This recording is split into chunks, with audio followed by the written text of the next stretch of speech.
नारायण राणेंनी शंकराचार्यांबाबत केलेल्या वक्तव्यानंतर निर्माण झालेला वाद अद्याप शमलेला नाहीये। उद्धव ठाकरेंनंतर संजय राऊतांनी राणेंवर निशाणा साधलाय, तर काँग्रेसने हे रस्त्यावर उतरून आंदोलन केलंय। बघूया। शंकरांच्या म्हणण्याला त्यांचं योगदान त्यांच्या जीवनातलं सांगावं, हे योगदान हिंदू धर्मासाठी दिलं। तो हमको कहा जा रहा है कि ये लोग तो विरोधी हैं, एंटी मोदी हैं। इसमें एंटी मोदी की क्या बात है? हम एंटी मोदी नहीं है, लेकिन हम एंटी धर्मशास्त्र भी नहीं होना चाहते। आज सूक्ष्म आणि लघु बोलले, शंकराचार्यांचं हिंदुत्वामध्ये योगदान काय? लाज नाही वाटत? मोदी जी ने इस मंत्री को बर्खास्त करना चाहिए, नहीं तो बीजेपी ने 22 जनवरी से पहले तमाम हिंदू लोगों की, जनता की माफी मांगनी चाहिए।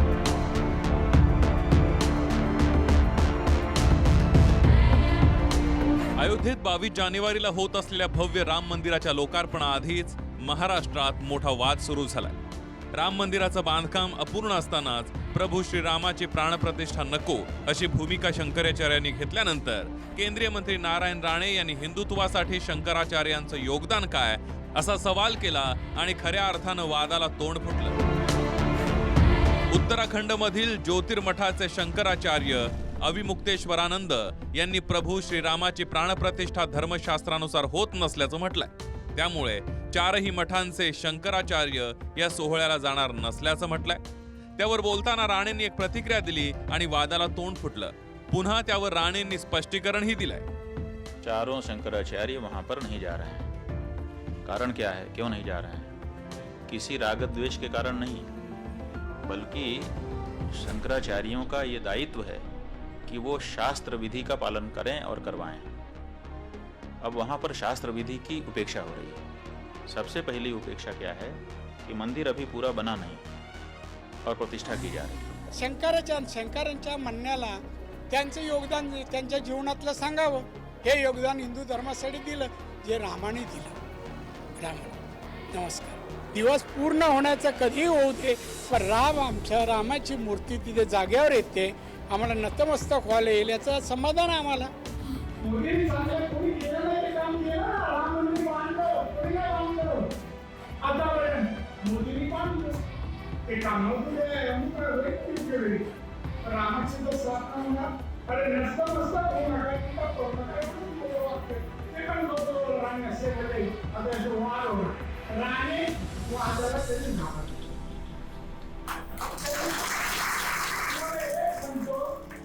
मी 24 वर्ष राजकारणात आहे, मोर दॅन 50 इयर्स।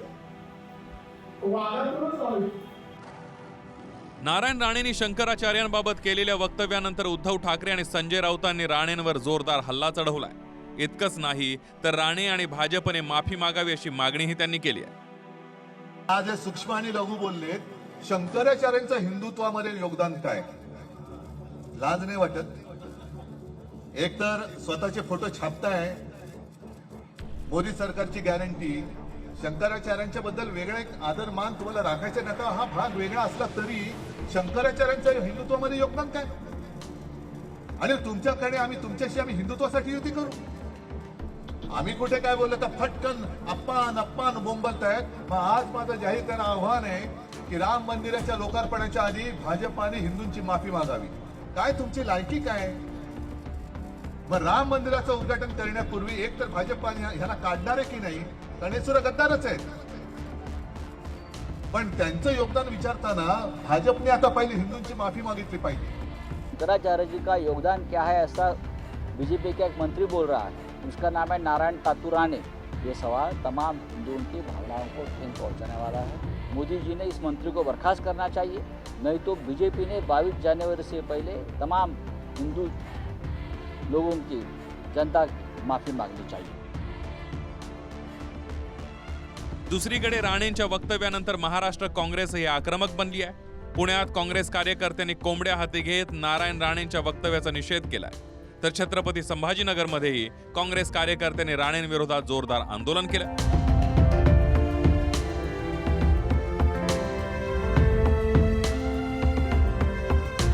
दरम्यान राणेंनी शंकराचार्यांबाबत उपस्थित केलेल्या प्रश्नानंतर अनेकांच्या मनात अनेक प्रश्न निर्माण झालेत। त्यामुळे शंकराचार्यांचं हिंदू धर्मातील स्थान लक्षात घेणं गरजेचं आहे।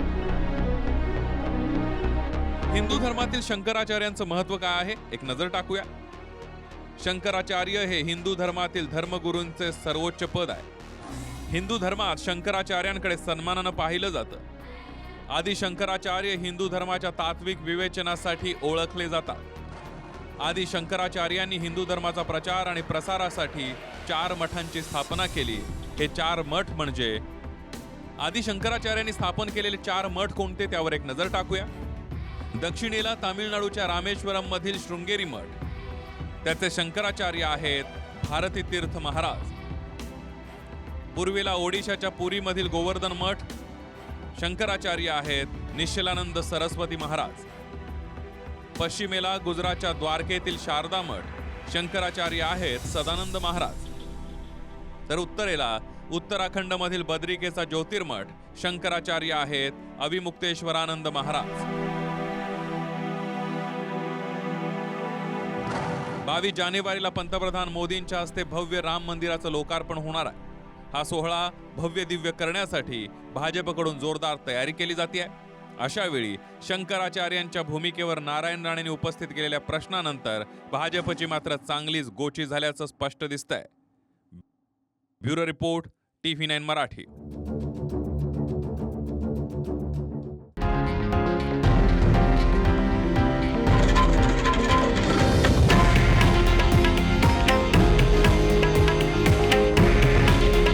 हे आहे देशातील नंबर 1 न्यूज नेटवर्क आणि आपण पाहत आहात TV9 मराठी. काळजी तुमची, हित महाराष्ट्राचं.